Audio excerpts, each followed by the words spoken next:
ಹೆಬ್ಣಿಯಲ್ಲಿ ಇವತ್ತು ಎರಡು ವಿಷಯವನ್ನ ನಾನು ಪ್ರಸ್ತಾಪಿಸಿ ಮಾತಾಡಲೇಬೇಕಾಗಿರ್ತದೆ. ಆರ್ಕೆಸ್ಟ್ರಾ ಕಾರ್ಯಕ್ರಮ ನಂದು ಸತತವಾಗಿ 3ನೇ ವರ್ಷ.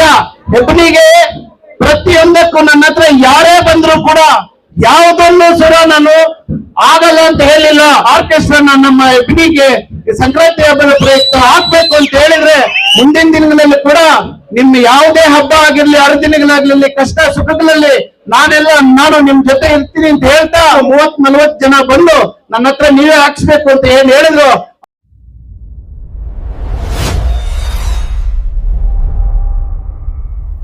ಗಂಗಮ್ಮ ದೇವಿಯ ಜಾತ್ರೆ ಮತ್ತು ಮಕರ ಸಂಕ್ರಾಂತಿಯ ಹಬ್ಬದ ಪ್ರಯುಕ್ತ ಹೆಬ್ಬನಿ ಗ್ರಾಮದಲ್ಲಿ ಏನು ಮನೋರಂಜನೆ ಕಾರ್ಯಕ್ರಮಕ್ಕೆ ಆಗಮಿಸಿ ಆಸೀನರಾಗಿರ್ತಕ್ಕಂಥ ನನ್ನ ಗುರುಗಳು, ನನ್ನ ಮಾರ್ಗದರ್ಶಿಗಳು, ಪೂರ್ವ ಕ್ಷೇತ್ರದ ಕೋಮಲ್ ನಿರ್ದೇಶಕರು ಆಗಿರ್ತಕ್ಕಂಥ ಕಾಡೇನಹಳ್ಳಿ ನಾಗರಾಜನ್ ಅವರೇ, ಮತ್ತೋರ್ವರು ಪಶ್ಚಿಮ ಕ್ಷೇತ್ರದ ಕೋಮಲ್ ನಿರ್ದೇಶಕರು ಆಗಿರ್ತಕ್ಕಂಥ BV ಸಾಮಣ್ಣ ಅವರೇ, ಮತ್ತೋರ್ವರು ನನ್ನ ಅಣ್ಣನ ಸಮಾನರಾದ ಹಿರಿಯ ಖ್ಯಾತ ವಕೀಲರು ಆಗಿರ್ತಕ್ಕಂಥ ಶ್ರೀನಿವಾಸ ರೆಡ್ಡಿ ಅನ್ನವರೇ, ವೇದಿಕೆಯಲ್ಲಿ ಆಸೀನರಾಗಿರ್ತಕ್ಕಂಥ ಎಲ್ಲಾ ಹಿರಿಯರೇ, ಅಕ್ಕಪಕ್ಕ ಪಂಚಾಯತಿಗಳಿಂದ ಬಂದಿರತಕ್ಕಂಥ ಹಿರಿಯರು, ಕಿರಿಯರು ಮತ್ತು ವೇದಿಕೆಯ ಮುಂಭಾಗ ಏನು ನೀವು ತಾವು ಸೇರಿದಿರೋ ನಿಮ್ಮನ್ನೆಲ್ಲರನ್ನು ಉದ್ದೇಶಿಸಿ ಮತ್ತು ನಮ್ಮ ಯೂಟ್ಯೂಬ್ ಮಿತ್ರರು, ಪತ್ರಿಕಾ ಮಾಧ್ಯಮ ಮಿತ್ರರ ಸ್ನೇಹಿತರು ಎಲ್ಲರಿಗೂ ಕೂಡ ಏನ್ ಆಗಮಿಸಿದ್ರೆ ಎಲ್ಲರಿಗೂ ಧನ್ಯವಾದಗಳನ್ನ ಹೇಳ್ತಾ, ಹೆಬ್ಣಿಯಲ್ಲಿ ಇವತ್ತು ಎರಡು ವಿಷಯವನ್ನ ನಾನು ಪ್ರಸ್ತಾಪಿಸಿ ಮಾತಾಡಲೇಬೇಕಾಗಿರ್ತದೆ.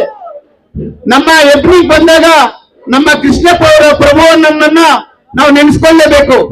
ಇನ್ನೊಬ್ರು ನಮ್ಮ ಬ್ಯಾಗ್ ವೆಂಕಟೇಶನ್ ಅವ್ರನ್ನ ಈಗಾಗಲೇ ಅವರು ಸ್ವಲ್ಪ ದಿನ ಅಂತರದಲ್ಲೇ ತೀರ್ಕೊಂಡಿದ್ರು. ಅವ್ರನ್ನೆಲ್ಲ ಕೂಡ ನಾವು ಇವತ್ತು ಸ್ಮರಿಸ್ಕೋಬೇಕಾಗ್ತದೆ. ಯಾಕೆಂತಂದ್ರೆ ಅವರು ಹಿರಿಯರಾಗಿದ್ರು ಈ ಊರಿಗೆ. ಇಲ್ಲಿ ಪ್ರೋಗ್ರಾಮ್ ನಡೆಯುವಾಗ ನಮ್ ಬ್ಯಾಗ್ ವೆಂಕಟೇಶನ್ ಅವರು ಅಲ್ಲೇ ಮನೆಯಿಂದ ಕಾಣ್ತಾ ಇದ್ರು. ಪಾಪ ಯಾವತ್ತು ನಾವು ಇದೇ ಸ್ಟೇಜ್ಗೆ ಎಷ್ಟೋ ಸತಿ ಕರೆಸಿ ಅವ್ರಿಗೂ ಕೂಡ ಸನ್ಮಾನ ಮಾಡಿಸಿದ್ವಿ. ಹೆಬ್ಣಿಯಲ್ಲಿ ಏನು ಇದು ಆರ್ಕೆಸ್ಟ್ರಾ ಕಾರ್ಯಕ್ರಮ ನಂದು ಸತತವಾಗಿ 3ನೇ ವರ್ಷ.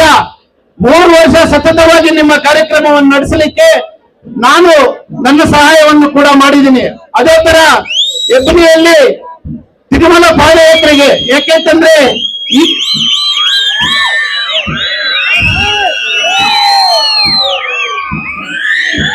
ಹೆಬ್ಣಿಗೆ ಯಾಕೆಂತಂದ್ರೆ ಈ ಕೈಯಲ್ಲಿ ಮಾಡೋದು ಈ ಕೈಯಲ್ಲಿ ಗೊತ್ತಾಗಬಾರ್ದು ಅಂತ ಹೇಳ್ತಾರೆ ಹಿರಿಯರು. ಆದ್ರೂ ಕೂಡ ಕೆಲವು ಮಾತುಗಳನ್ನ ಇವತ್ತು ಪ್ರಸ್ತಾಪ ಮಾಡಲೇಬೇಕು ಅನಿಸ್ತದೆ ನನ್ಗೆ. ನನ್ನ ಗುರುಗಳು, ನಮ್ಮ ಹಿರಿಯರ ಮುಂದೆ ನಾನು ಪ್ರಸ್ತಾಪ ಮಾಡ್ತಾ ಇದ್ದೀನಿ ನಿಮ್ಮ ಎದುರುಗಡೆ.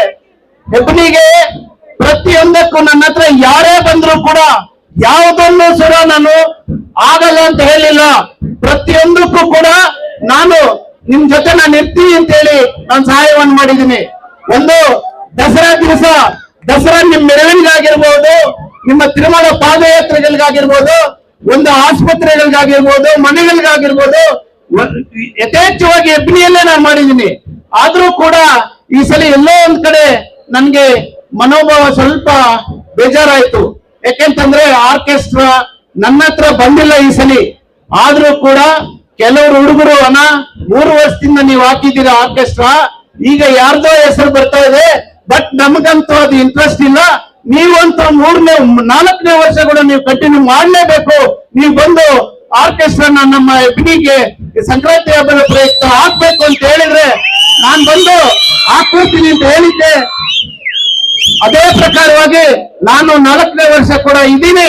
ಮುಂದಿನ ದಿನಗಳಲ್ಲಿ ಕೂಡ ನಿಮ್ಮ ಯಾವುದೇ ಹಬ್ಬ ಆಗಿರ್ಲಿ, ಹರಿದಿನಗಳಾಗ್ಲಿ, ಕಷ್ಟ ಸುಖಗಳಲ್ಲಿ ನಾನು ನಿಮ್ ಜೊತೆ ಇರ್ತೀನಿ ಅಂತ ಹೇಳ್ತಾ, ಮತ್ತೆ ನಮ್ಮ ಹಿರಿಯರು ಎಷ್ಟೊಂದು ಚಳಿ ಇದೆ ಇವತ್ತು, ಎಷ್ಟು 3 ಡಿಗ್ರಿ ಸೆಲ್ಸಿಯಸ್ ಇನ್ನ ಕಡಿಮೆ ಇರಬೇಕು, 410 ಒಳಗಡೆ ಇದೆ.